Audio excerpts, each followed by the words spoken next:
industrial discharges. That used to be the largest source of pollution to our end of the lagoon, and we addressed that back in the late 80s and early 90s, and so, you know, we've done that now, and there's not a lot more you can squeeze out of that turnip. We've got to look at harder, more expensive solutions. The blue is from atmospheric deposition. Right? We have put so much pollution in our sky that it's raining back down on us. Some of it is dry deposition and some of it is wet deposition. So all that stuff you grew up hearing about, fuel efficiency in cars and appliances and turning out the lights when you leave the room, all that stuff really matters. The green is stormwater runoff. The brown is something which was, we were very sad to learn a few years ago. We looked at what is the nutrient concentration in our groundwater that is constantly flowing sideways, you know, through the soils to the lagoon and contributing load. And the concentrations in that groundwater are almost as polluted as stormwater. And when you look at the volumes of that groundwater movement compared to the volumes of stormwater, it exceeds the contribution of stormwater. And so that's when we really started looking at, well, you know, how are we polluting our groundwater? What is it that we're doing to pollute our groundwater? Well, we have leaky sewer systems, we have septic systems, and we use a lot of reuse water, because when we address these point source pollution, the wastewater treatment plants that we're discharging to the lagoon, where does that water go now? Well, we take out the bugs, we take out the pathogens, and then we push it back out to irrigate our lawns. And it still contains very high levels of nitrogen and phosphorus. And so that's contributing to our groundwater pollution. And then the black is when we looked at this 10% of the lagoon that's covered in muck, that's breaking down and releasing nitrogen and phosphorus to the water column overhead, and compare those volumes of nutrients to all these other sources. It's the single biggest source. So addressing the, you know, putting the lagoon on a diet and addressing these incoming loads is something we definitely need to do, but it's not going to solve the problem if we leave the muck there continuing to flux. So that's why we have to also remove that legacy that's built up from decades of putting too much in. So the plan is a smorgasbord of multiple project types, trying to do more on fertilizer reduction, addressing reclaimed water, septic systems, stormwater, and removing muck to reduce the flux from that. We don't address air pollution because that's a federally controlled thing, federally regulated. And this plan does not address failing sewers because in 2014 we acknowledged that we had a failing sewer. We needed to do a lot of maintenance and repair, and we passed a bond referendum and started that project a couple of years ago. So there's a separate plan for that.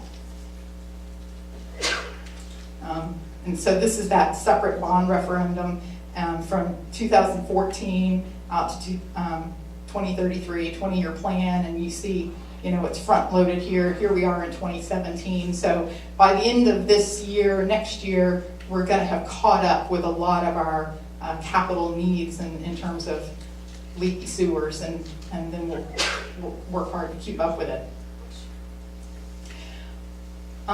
We looked at the septic system. We got maps from the Department of Health.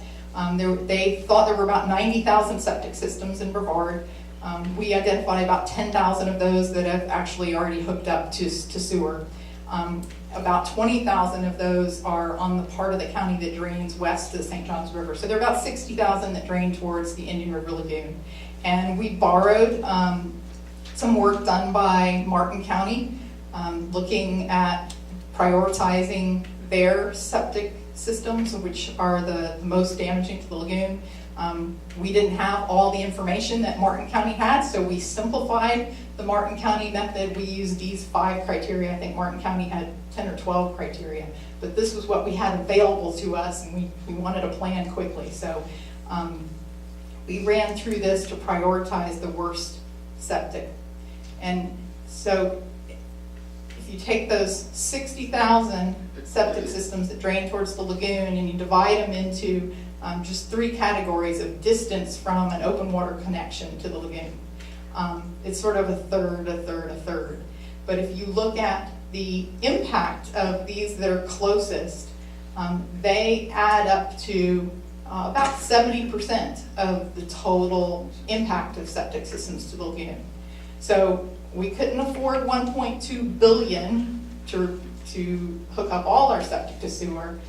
We focused on these top ones, and so even to address these 15,000 highest priority sites, that would have been $300 million. That's the total cost of the plan. So we're not doing all of these. We used those 4 other criteria to further prioritize. This is just, distance to open water was one of those 5 criteria, but I wanted you to see how important those criteria are in terms of a prioritization scheme.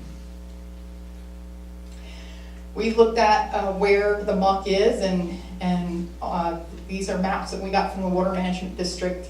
And of course, this stuff moves and it changes, and so as we progress over 10-year implementation of our plan, we will have to continue to remap this. But based on this distribution, we came up with a list of locations and volumes and cost estimates. We've been working with Florida Tech for the last 2.5 years or so with funding that we were fortunate to get from the legislature to study the impacts of muck on the lagoon and the impacts of muck removal on the lagoon. And so one little piece from that study is looking at the biology in muck compared to the biology and diversity in regular sandy sediments. And muck is full of sulfur-fixing bacteria and not much else. And so in hundreds and hundreds of samples, they found almost nothing living that a fish would want to eat. So a really dramatic ecocline there. As I mentioned, we've been working with Florida Oceanographic on trying to restore oysters in our end of the lagoon. And the oyster population was so small that we had virtually no natural recruitment left. And so whereas other areas could go out and if you build the habitat, they will come. If we did that, we would just have a bunch of bare habitat with no oysters. And so we needed to work with a hatchery to provide spat.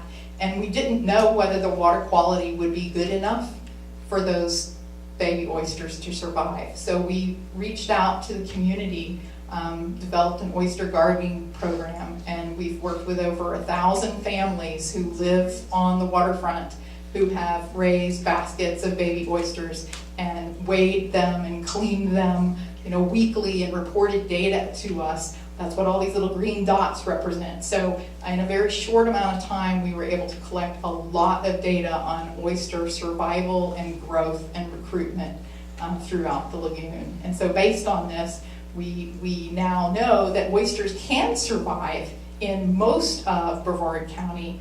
They need a leg up. They can't do it on their own. We got to give them a head start. So we want to incorporate oysters into bar formations incorporated with living shorelines ideally, so that in addition to the oysters being out here filtering the water, they're also providing a wave break that is reducing erosion forces and reducing the amount of turbidity and suspended sediments that we have in the lagoon that are also contributing to muck deposits. So we talked about multiple ways to reduce the incoming load, get the lagoon on a healthy diet, removing the muck, restoring the filter feeders, and then the 4th R is responding. And so we set up a citizen oversight committee to provide a mechanism where we can let this plan live and grow and change over time as we collect performance information, as new technology comes along. We have a citizen-based committee that will review opportunities to change. They'll review the performance of projects to date and recommend changes to the county commission. They've been meeting monthly since December. So this is the plan summary. You see the total here at almost $303 million. And the distribution here, the muck is the biggest cost because, you know, we've got decades and decades of it accumulated there. And then we've, you know, distributed the remaining funds in a whole bunch of different categories. So we haven't put all our eggs in one basket. We're doing a little bit of everything. And like I showed you, the analysis that we did for determining which septic systems to remove, we've done a similar process with which reclaimed water facilities to upgrade, which stormwater projects to fund, and we've identified septic systems that are too distant from existing wastewater treatment plants to hook them up, but we can upgrade them in place and get us 75 to 80% of the benefits. So we started with our $6.3 billion decision point. You know, do we do something, or do we just watch the lagoon continue in this crisis? And we compare that to a $303 million plan, which sounds like a huge amount of money. It is a huge amount of money, but compared to the economic impact, it's a 20-to-1 benefit to cost ratio. We also looked at this on an annualized basis, and you know, for every year that we delayed getting started on fixing the problem, on stopping the cycle, there's another $500 million of our economy at risk. We calculated this as an ROI because, you know, people think in different ways, right? So present the numbers every which way that you can think of. If we could complete the project in 5 years, then our ROI would be 26%, whereas if it takes us 10 years, the ROI is 10%. I would love to make 10% on my investments. I would really like to make 26% on my investments. So this provided a lot of impetus for, there was a lot of discussion on how big a tax could we collect, could the community get behind. And you know, initially in March and April, there was a lot of excitement, go for it. And then as the dead fish had been cleaned up and fallen to the bottom and weren't visible anymore, people were getting cold feet and they were suggesting smaller and smaller taxes. This really helped us keep people focused on, no, we need to collect enough money to get this done in a reasonable time frame. So we looked at millage-based taxes and infrastructure sales taxes and eventually landed on the half-cent infrastructure sales tax. The infrastructure sales tax, where we are, 28% of the revenues are paid by tourists. And so that took a lot of the load off of the property owners. You know, it's shared by everybody and it's based on how much you spend, whereas a millage would have hit a certain demographic of our community much harder. And so we expect to collect about $34 million per year. Collections started in January. The state returns those revenues to you about 2 months after they're collected, and so we've gotten 3 installments so far, and we're slightly ahead of schedule, so that's great. The referendum has a 10-year sunset, so hopefully, you know, we really will get all this stuff done in 10 years. Otherwise, we're going to have to go, you know, come up with another plan for how to finish the job. And one of the things that we did was there's 16 municipalities in Brevard, and so, you know, normally with an infrastructure sales tax, the state collects the money and then they have a formula and they divide it up between all the different local government entities. And had we done that, right, everybody would have had a fraction and they'd have been trying to figure out how to best use their fraction. But by consolidating all that money into one trust fund, we can have one plan and we can all work together. And so that a lot of work that happened last summer before the November election was in working with all the municipalities to help them understand what we were trying to do and get them on board. And we had to have agreements with them to put all the money in one pot. And so of the 80 elected officials who voted on whether to do that or not, 77 voted yes. That was really a lot of work, but it was also an opportunity. Every single one of those was, you know, a public meeting. Some of them were televised. There were audiences of people, and so it was also an opportunity to get the message out about what we were trying to do. I mentioned the Citizen Oversight Committee before. There was some concern that the county committee, the elected officials, you know, might just name their favorite people like they've done for some other committees or whatever. And so to avoid that, we used a model that our Endangered Lands program has used successfully for a couple decades. And so we advertised in the newspaper for applicants. We wanted 7 different specialties: finance, science, tourism, real estate, technology, outreach, and advocacy. And then part of getting the cities on board is we said, you know, we want you to help seat these people, help select these people. So we worked with the League of Cities to nominate half of the people to occupy these seats, and then the county commission filled the rest. And this committee is, there are a bunch of people. When we got the applications, I didn't recognize most of the names. These were people who had not been, you know, politically active before. They just loved the lagoon, and they came from all these different walks in life, but they loved the lagoon, and they are working together so well. It's really a fantastic group of people.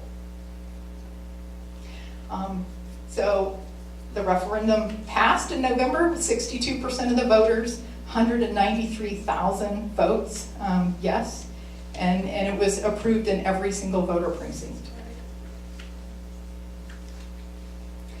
And I'm a numbers person. I really don't understand people at all. And so, you know, these statistics just staggered me. I'm like, really? 193,000 people voted to tax themselves. How in the world did that happen? This came through from University of Florida Pi Center just a few weeks ago. They did a big survey on Floridians and what they think, and ranking, you know, issues of importance. And water was, you know, water, healthcare, public education, taxes, immigration. Water was 83% said highly or extremely important. So definitely we tapped into this understanding that people have the importance of water. And then another thing that I think we really have going for us with the lagoon, and this is certainly true, you know, lagoon-wide, is people are motivated by a sense of place. And, you know, so much of America is just like one strip center after another, and gas stations next to pharmacies, or whatever. Every intersection looks the same. But the Indian River Lagoon does not look the same, right? The Indian River Lagoon is really special, and it's not just what it looks like, it's what it feels like, it's what it sounds like. It's got, you know, it just appeals to so many different senses. And I think that we have an incredibly strong sense of place. Anybody who's lived along the lagoon really identifies with it. That's great. So I'd like to acknowledge, I didn't do this plan by myself in a closet, worked with as many experts as I could gather up very, very quickly. And so, you know, a ton of scientific expertise went into this, a lot of long hours over last summer. And parting words, and I think we all know we want a healthy lagoon, but just like planning a vacation, it's not just about the destination. You always think about the journey to get there. And so one of the things that I think was important in getting this passed and getting onto this path was the process that we promised to people, that we were going to prioritize projects, pick the ones that were most economically responsible, the best bang for the buck. We were going to sequence them strategically. Everything's science-based. None of the projects are politically driven. And then we have the Citizen Oversight Committee to provide transparency to change. That's it. The end.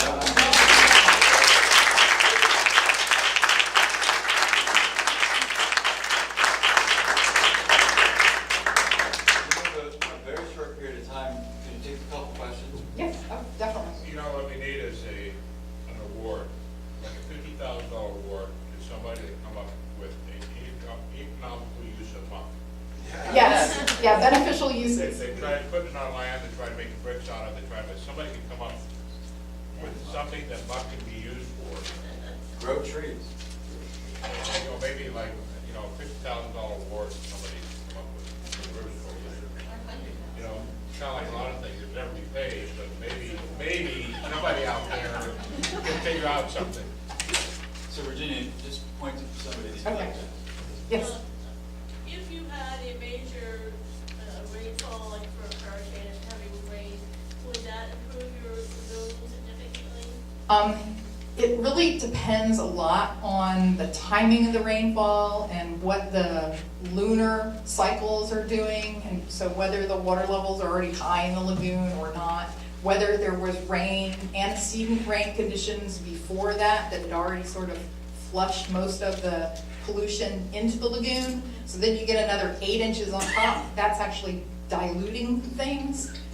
So it depends on the timing, it also depends on, for us, wind conditions make a huge difference, because if the wind is blowing towards the inlet, then a lot of that stuff goes straight out the inlet, but if the wind's blowing away from the But inlet, if you then had like a 5 or 10 foot surge, would that? the surge just doesn't make it very far up the lagoon. You know, you get a signal that extends a couple miles from the inlet, but Brevard County is 72 miles long. There's some parts of the lagoon that never get a change. There's some parts of the lagoon that never get a change, Yeah. it's so far in. The residence time for most estuaries around the world is measured in terms of days or weeks, the amount of time that a droplet of water, you know, spends in the lagoon. And for the our northern end of the lagoon, it's measured in years, you know, 1 to 2 years. So you, What about the idea to put a new inlet? Yeah, a lot, I've heard that a lot.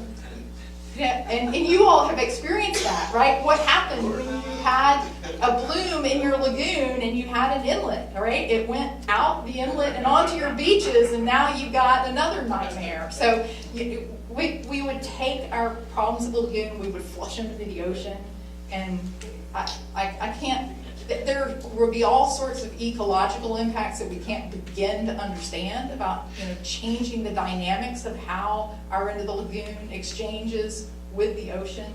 So that would be All a the way to Georgia. massive experiment that might succeed or it might fail. Yes, Kudos to getting all these projects moving forward. What are your performance metrics to determine how well you're doing as these projects start rolling great question. I was working on that today. out? Sorry.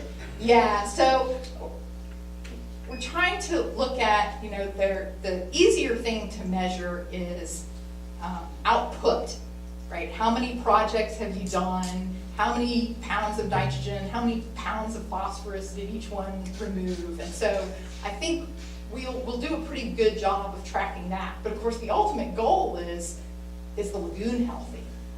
And so that's a much harder thing to measure. What are the metrics for that? The Marine Resources Council is working on a report card for the lagoon, and so I'm hoping that there will be others who will help with that outcomes base, because that's really sort of more than we can measure, more than we can take on. Are there any ancient inlets that you know where they used to be up there?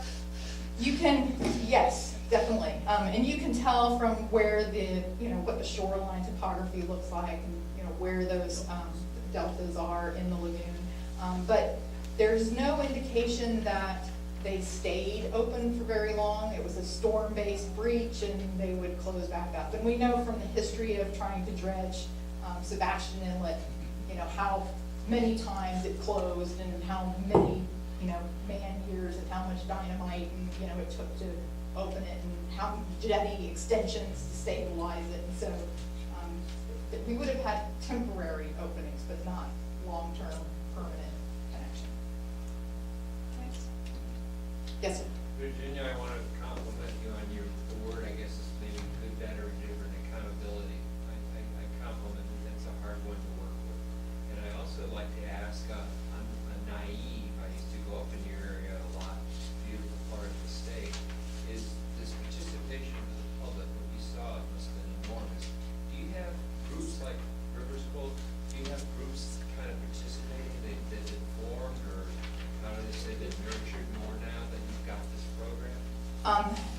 Yeah, we had tremendous support from the community, we don't have a group like this. We have a lot of different groups with environmental interests or ecotourism interests. We did well with getting the businesses, the chambers of commerce on board, and the realtors. A bunch of groups came together and formed an Indian River Lagoon Coalition, and so we had that one voice that distributed information to as many different organizations would sign on. So we did have that tool, the challenge is to keep that body healthy, to keep that information exchange both ways, because they would be communicating with me, what people's concerns were, what people's questions were, so that we could, answer those and get that information out there and address those concerns. Yes, sir.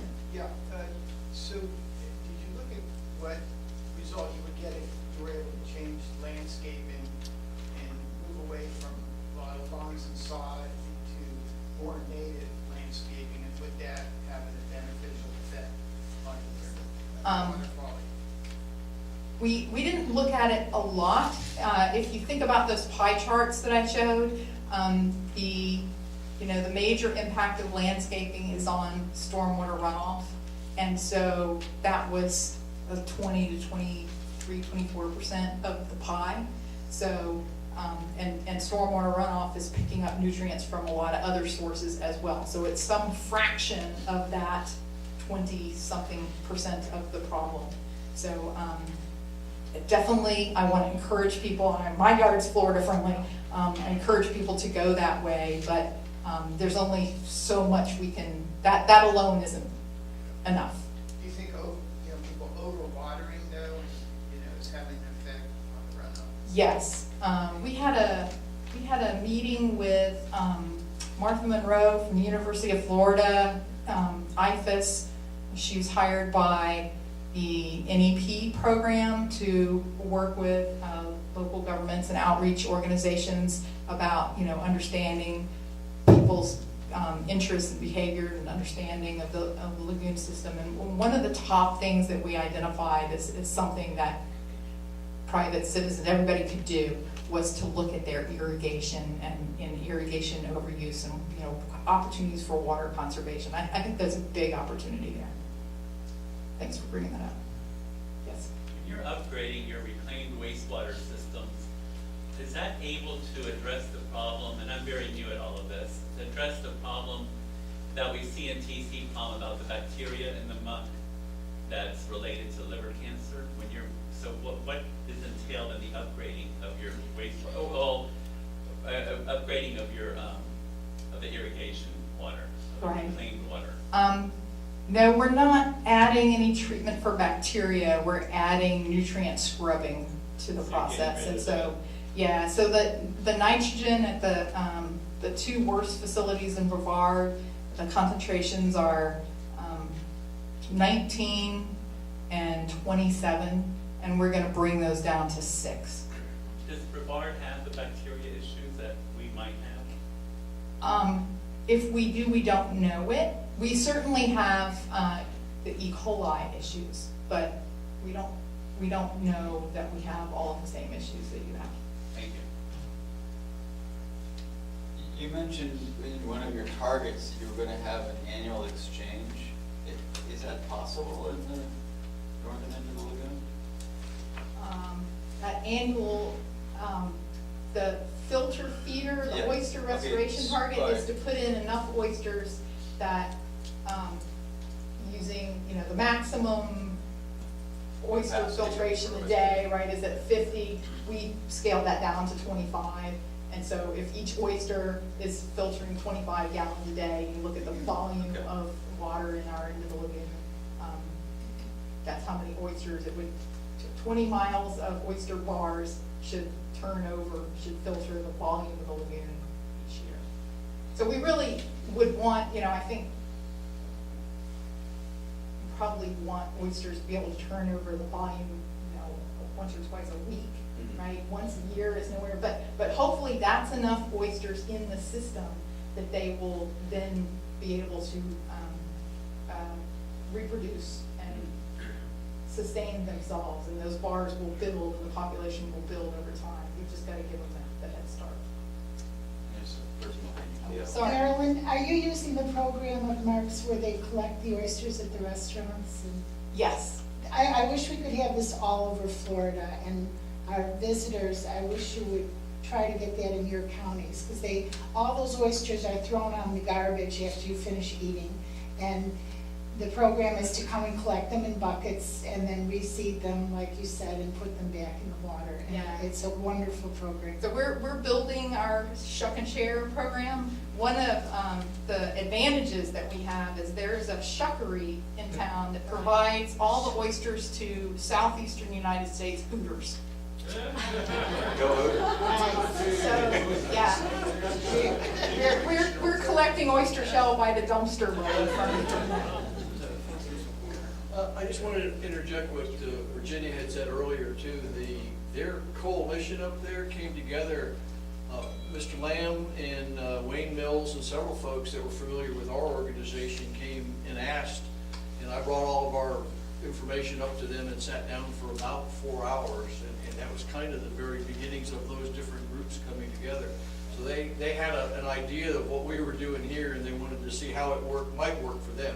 It's changed somewhat, but their coalition is very loosely based on our origins to some degree, so. And George probably knows more about that than I do, because as a county employee, I could not advocate for the tax. I couldn't be a part of those advocacy programs. All I could do was just inform people, this is what the plan, this is the face value of, what's in the plan, how.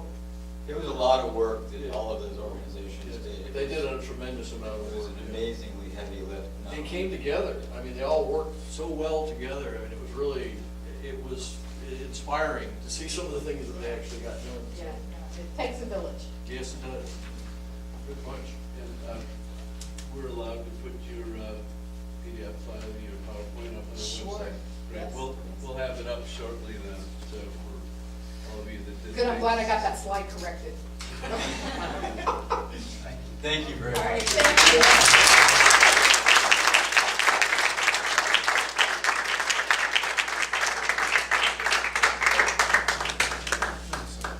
Got a lot of work to do there. Now that we have this microphone fixed, the soft-spoken person will avail him. I've got soft throat. You should hear me swear.